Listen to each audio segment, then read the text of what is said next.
So as a matter of fact, all of these locations, as you just have seen, are main spots of Berlin. These locations need to be secured by camera surveillance and by public safety officers, like the police, for example, here in Berlin. Security, safety starts often with communications, and that's why I'm here. About 2.5 kilometers away, that direction, Critical Communications World 2018 will take place. That's the reason why I'm in Berlin. That's the reason why I'm going to stay here for 1 week. And I look forward to meet TAIT Communications this week.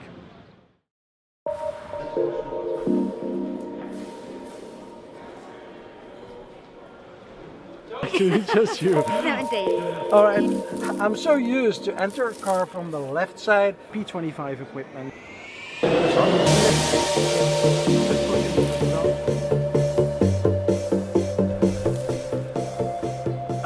It's almost 11 o'clock. I'm having an interview with Garry Diack. Garry Diack is the CEO of TAIT Communications. What kind of things does he have in mind for the next generation technologies? Because he wants to make the next step, the next leap for the company. So I'm a little bit too early. It's 11:15. So people are still cleaning here at the booth. And it's waiting on Garry at the moment, and I will bet he will be here within the next 15 minutes or so. This is Margit Paul Kinsel. Hi. She's doing marketing for TAIT Communications, so all the good And stuff also you see. vacuum cleaning. Yeah, and vacuum cleaning the booth. Let's try to find and locate the questions I have for Garry Diack on my cell phone. Righty. Hi there, nice car. Good morning. Yeah, I'm relaxing. I'm incognito here. Hi Jamie, good morning. The guys of TAIT have arrived. I'm actually realizing that I'm on the wrong side of the steering wheel. I'm so used to enter a car from the left side in order to drive my car, but this is an English car. This is a TAIT Communications car, so the steering wheel is on that side of the car. I'm not riding a car today, so I don't care that much, but next time when I'm in the UK I need to worry about that. That we organize boot camps. So the next task for me, organize Boot boot camp. camps. Boot camps with their partners. TAIT is going to organize Oh, no. boot camps. That's good. That's cool. That's interesting information. I shouldn't have talked to you. We're gonna grab a coffee, is it? Yeah, We're gonna yeah. grab a coffee. Let's talk about boot You're camps later. dangerous. Okay. By the way, this is Garry Diack. He's the CEO from TAIT Communications. And Garry, you're all the way from, I wouldn't say Australia, but it's New That would be a Zealand. All the mistake. way, Definitely big from New mistake. Zealand, yes. New Zealand up to here in Yes. Berlin. Welcome to CCW. Oh, thank you. The Yes. exhibition hasn't started. It's still very early. is. But you're able to answer a few questions that I have By all about means. what happened with TAIT, because I saw a press release coming out. Yes. And that press release said, if I am not mistaken, TAIT is trying to find new investors for the company to take the next leap in Yes. critical communications. What's that all about? Okay, so where the industry's at present, then there needs to be quite a bit of investment that goes into the next generation of where critical communications goes. And a truly radio-centric business like TAIT has to start developing its ability in more software-enabled applications that would sit on top of the digital technology. And we've always funded that from our retained earnings, and the business has always sort of had a good traditional source of funding. But I think the opportunities that exist for us, not just here but in other parts of the world, are now widening so much that we need additional sources of capital to put into the development that I think is going to be required. So Garry, when we're talking about changing an environment, Yes. you're going to launch a new product. It's called the Vehicle App Builder. Yes, that's right. Yes. What is that So exactly? when you put a unified vehicle capability set inside your vehicle, the ability to build applications on top of that digital platform is really important to the customers, and that's what they're buying. They're buying the ability not just to have the digital platform, but to design their own applications and how they might use that digital platform to improve what they want to do. So again, coming back to the Transport for London example, one of the applications they would like to be able to do is, in any bus in London, whenever you go to catch it, there's always 4 or 5 standing there, and the feedback they get is their customers will like to know more accurately which is their bus.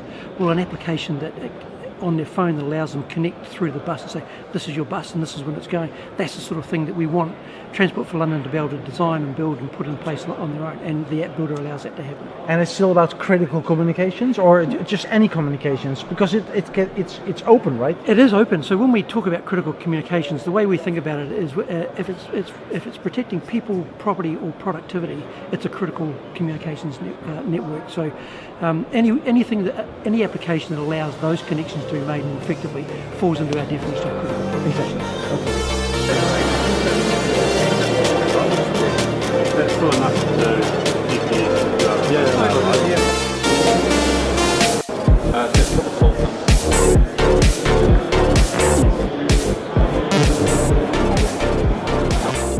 So, Gary, what about software? We see a lot of companies focusing more and more on software. Motorola on software.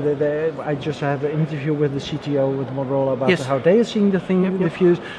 Airbus as well with the app challenges. Mm-hmm. You see, all these companies are emerging into this new software. That's exactly what you guys are doing as well, is it? Well, are you still keeping the focus on producing devices as well? Yes, we are. Yeah. So we'll always be a device producer, and what we have inside TAIT is we have a two-pronged strategy.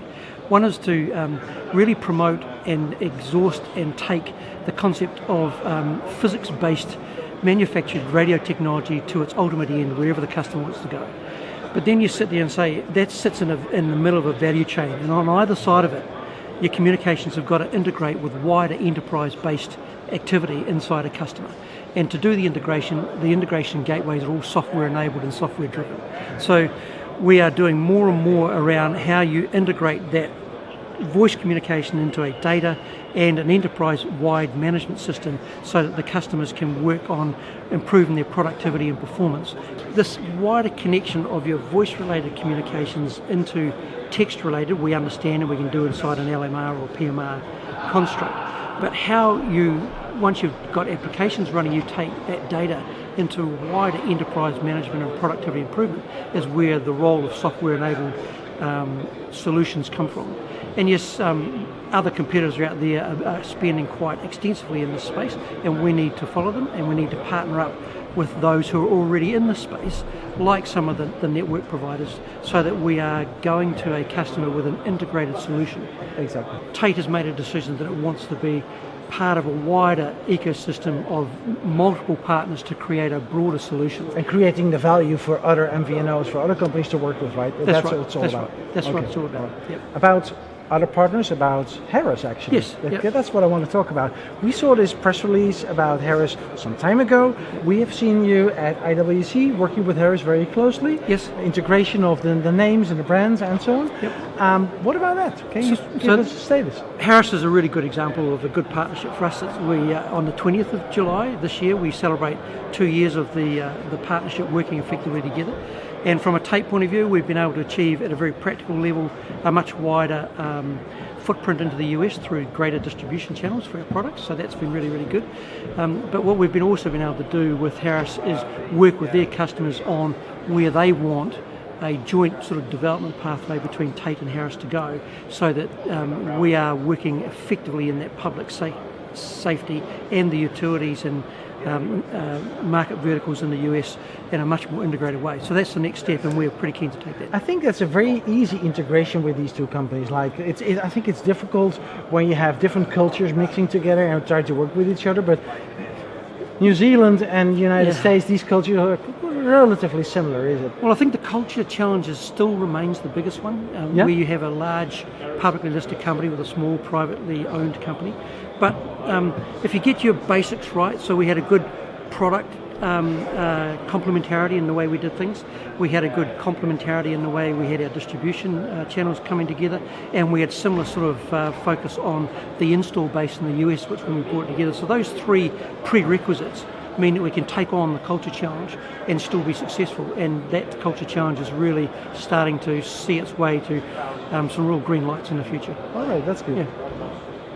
When we go back to the first question, yes, about investors, yes, did you find already investors? Are there already companies or organizations interested in investing in your company? Look, there are. We've found that there are three classes of investors who are very, very, very keen. You've got your pure venture capitalists who just want to have a piece of the gravy train that Wanna we're get on. the money and back, get yeah. the money back. And then you've got more private investors who like the TAIT brand, and it's in New Zealand. It's a big, strong New Zealand Inc. type brand, and they want to contribute to that. Are these often local investors from New Zealand, or is there national? But they're local investors and investors who have already commitments in New Zealand.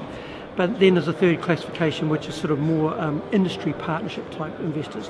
And we've been talking to people in those three categories for the last 18 months, and we're now at a stage where we think we can make something happen in the next 6 months, and hence restructuring our current sort of ownership structure to allow that capital to come in and be used effectively. When do you expect the first announcement on that? Well, the date would elude me today, but in the next 6 months. That's good to talk to Garry Diack. It's a nice person to talk to. The last time we had an interview together was at the opening of the TAIT EMEA office in the UK, and that video can be seen over here.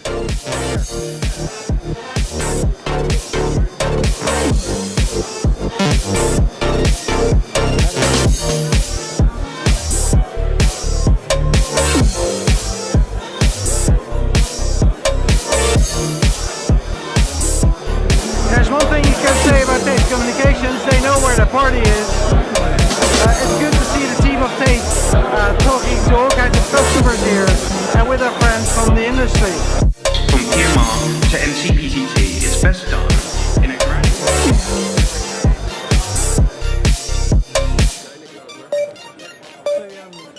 I just got dragged away.